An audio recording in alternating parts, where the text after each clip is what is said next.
Hi hello மக்களே, இன்றைக்கி என்ன பண்ண போகிறோம்னா சூப்பரான ஒரு மஷ்ரூம் 65 எப்படி செய்ய போகுதுன்னு பார்க்க போகிறோம். ஸோ இது வந்துட்டு ரொம்ப சிம்பிளாக இருக்கும், அட் த சேம் டைம் செம்ம டேஸ்டியாக இருக்கும்.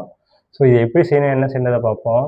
இதுக்காக ஃபஸ்ட்டு நான் வந்துட்டு ஒரு 250 கிராம் அளவுக்கு மஷ்ரூம் எடுத்திருக்கேன். ஸோ அதை என்ன பண்ணியிருக்கேன், நல்லா இதை வாஷ் பண்ணிவிட்டு நல்லா 1/2 கட் பண்ணி வச்சுருக்கேன். ஸோ அதேமாரி இது கூட ஒரு சில மசாலாஸ்லாம் வச்சுருக்கேன். ஸோ அதை எப்படி செய்யணும், என்ன செய்யறதை பார்ப்போம் வாங்க.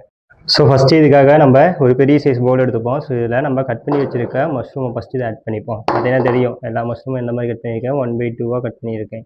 ஸோ இந்த மஷ்ரூம் கூடவே நம்ம ஃபஸ்ட்டு எடுத்தோம்னா இது கூட ஃபஸ்ட்டு ஒரு 2 ஸ்பூன் அளவுக்கு இஞ்சி பூண்டு பேஸ்ட் வந்து ஆட் பண்ணிப்போம். ஸோ ஃபஸ்ட்டு இஞ்சி பூண்டு பேஸ்ட்டு அண்ட் இது கூடவே இதுக்கு தேவையான அளவுக்கு சால்ட்டு. ஸோ இது ரெண்டுத்தையும் ஆட் பண்ணிவிட்டு ஒரு சால்ட் வந்துட்டு பார்த்திங்கன்னா ஒரு 1/4 ஸ்பூன் அளவு வச்சுருக்கேன். ஸோ ரெண்டுத்தையும் ஆட் பண்ணிட்டு இந்த மாதிரி இதை நல்லா மிக்ஸ் பண்ணி விடணும்.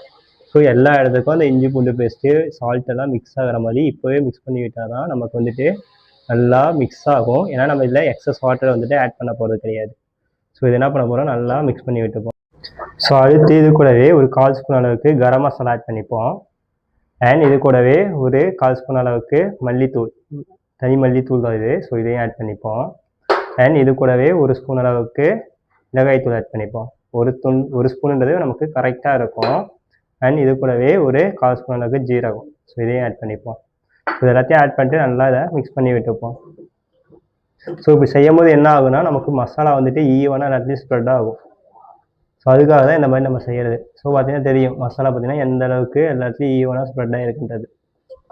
ஸோ இது அந்த மாதிரி நல்லா மிக்ஸ் பண்ணி விட்டுட்டு நம்ம அடுத்து இது கூடவே ஒரு பிஞ்ச் அளவுக்கு கஸ்தூரி மெத்தி இருந்தால் போடுங்க, இல்லைன்னா வேண்டாம். ஸோ கஸ்தூரி மெத்தி இந்த மாதிரி ஆட் பண்ணிட்டு இதையும் லைட்டாக இந்த மாதிரி மிக்ஸ் பண்ணி விட்டுப்போம்.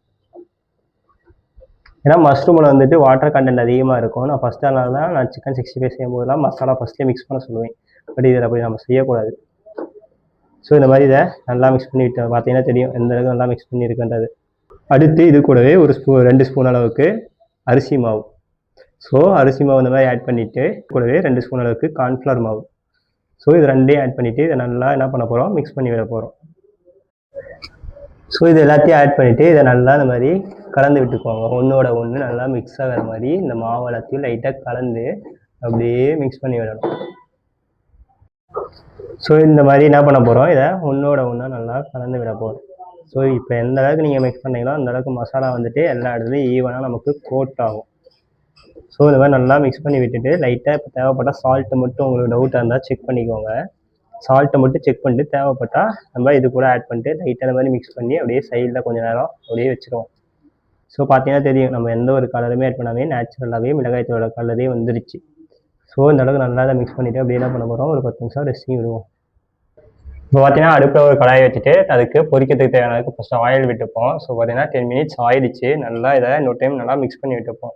ஸோ பார்த்தீங்கன்னா ஆயில் வந்துட்டு நல்ல ஒரு ஹீட்டில் இருக்குது. ஸோ இந்த டைமில் என்ன பண்ண போகிறோம், நம்ம இந்த மாதிரி லைட்டாக ஒரு ஜென்டில் மிக்ஸ் நல்லா பண்ணி விட்டுட்டு அப்படியே நம்ம மிக்ஸ் பண்ணதை இந்த மாதிரி அப்படியே ஆயில் அப்படி 1 பை 1 ட்ராப் பண்ணுவோம். பார்த்தீங்கன்னா தெரியும் கலர் வந்துட்டு நம்ம எந்த ஒரு கலருமே ஆட் பண்ணாத நேச்சுரல் கலரே நமக்கு போதுமான அளவுக்கு கரெக்டாக இருக்கும். ஸோ இது அப்படியே ஆயிலில் போட்டு நல்லா அப்படியே ஒரு கிறிஸ்பி அந்த கோல்டன் ப்ரௌன் சிக்ஸருக்கு நல்லா ஒரு கிறிஸ்பி சவுண்டு வரும். ஸோ அந்த அளவுக்கு இதை நல்லா ஃப்ரை பண்ணி எடுத்துப்போம். அதேமாரி நம்ம எப்போ போடும் போதும் ஆயில் வந்துட்டு நான் ஃபஸ்ட்டாக சொல்கிற மாதிரி தான் ஆயில் வந்துட்டு நல்ல ஒரு ஹீட்டில் இருக்கணும். ஸோ அப்போ தான் வந்துட்டு உங்களுக்கு மசாலான்றது பிரிஞ்சு போகாமல் இருக்கும். ஸோ அதேமாரி நம்ம போட்டு விட்ட உடனே என்ன பண்ணக்கூடாது, மிக்ஸ் பண்ணக்கூடாது. ஸோ அப்படி மிக்ஸ் பண்ணும்போது நான் ஃபஸ்ட்டாகவே சொல்கிற மாதிரி தான் நமக்கு அந்த மசாலான்றது பிரிஞ்சு போகிறதுக்கான சான்சஸ் அதிகம். ஸோ கொஞ்சம் நேரம் டைம் விட்டுட்டு இந்த மாதிரி சைட்லேருந்து பொறுமையாக தான் நம்ம கிளறி விடணுமே தவிர போட்டு நல்லா போட்டு குத்தியோ உடைச்சோ அந்த மாதிரி எதுவும் பண்ணக்கூடாது. ஸோ அப்படி பண்ணினாலும் என்ன ஆகும், நம்ம போட்டிருக்க மசாலாலாம் வந்துட்டு தனியாக பிரிஞ்சு போயிடும். ஸோ அப்படியே இது நல்லா ஃப்ரை ஆகட்டும்.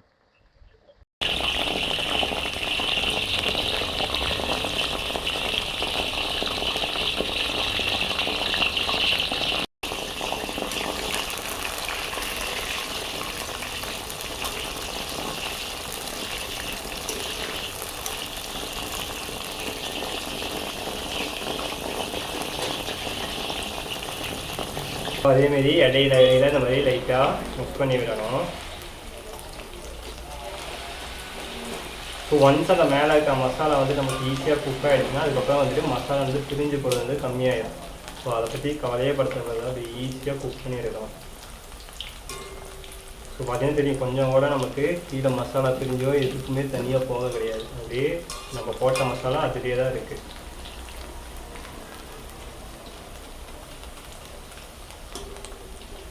ஃப்ளேமை கண்ட்ரோல் பண்ணுறது தான் இதில் மெயின் திங்கே. அதை மட்டும் நான் சொன்ன மாதிரி போடும் போது ஹை ஃப்ளேமில் இருக்கணும். போட்டு முடித்ததுக்கப்புறம் லோ ஃப்ளேமுக்கு கம்பல்சரி மாற்றி விடுங்க. இதுன்னு கிடையாது, இது போட்டாலும் சரி, போடும்போது நல்லா ஹை ஃப்ளேமில் இருக்கணும். லைக் ஸ்மோக்கியாக ஆகுது அந்தளவுக்கு இருக்கும் போது தான் நம்ம ஆயிலை டீப் ஃப்ரை பண்ணும்போது போடணும். ஸோ பார்த்தீங்கன்னா நம்மளோட மஷ்ரூம் வந்துட்டு ஃபுல்லாக குக் ஆகிடுச்சு. ஸோ இது என்ன பண்ண போகிறோம், நிறைய ஆயில் வந்து அப்படியே ஸ்டெயின் பண்ணி எடுத்துப்போம்.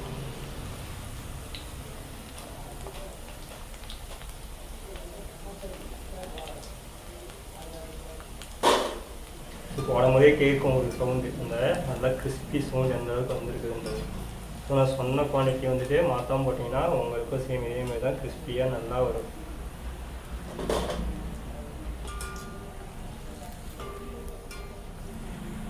அதேமாரி அடுத்த பேட்ச் போடும்போது கொஞ்சம் நான் சொல்கிற மாதிரி கொஞ்சம் டைம் விட்டுட்டு போடுங்க. ஸோ அவ்வளோதான் மக்களை, இப்போ பார்த்தீங்கன்னா வீட்டிலே செஞ்ச நம்மளோட சூப்பரான மஷ்ரூம் 65 வந்துட்டு ரெடி ஆகிடுச்சு. ஸோ கண்டிப்பாக ட்ரை பண்ணி பாருங்கள், செம்ம சூப்பராக இருக்கும். ஸோ நான் சொன்ன ரெசிப்பியில் எந்த ஒரு சேஞ்சஸும் பண்ணாமல் பண்ணிங்கன்னா உங்களுக்கு இதே மாதிரி தான் வரும். ஸோ ரெசிபி பிடிச்சிருந்துச்சுன்னா மறக்காமல் லைக் பண்ணுங்கள், ஷேர் பண்ணுங்கள், கமெண்ட் பண்ணுங்கள். அதேமாரி புதுசாக சேனல்காராக இருந்தால் மறக்காமல் சப்ஸ்கிரைப் பண்ணுங்கள். தேங்க்யூ ஸோ மச் ஃபார் வாட்சிங் மை வீடியோஸ்.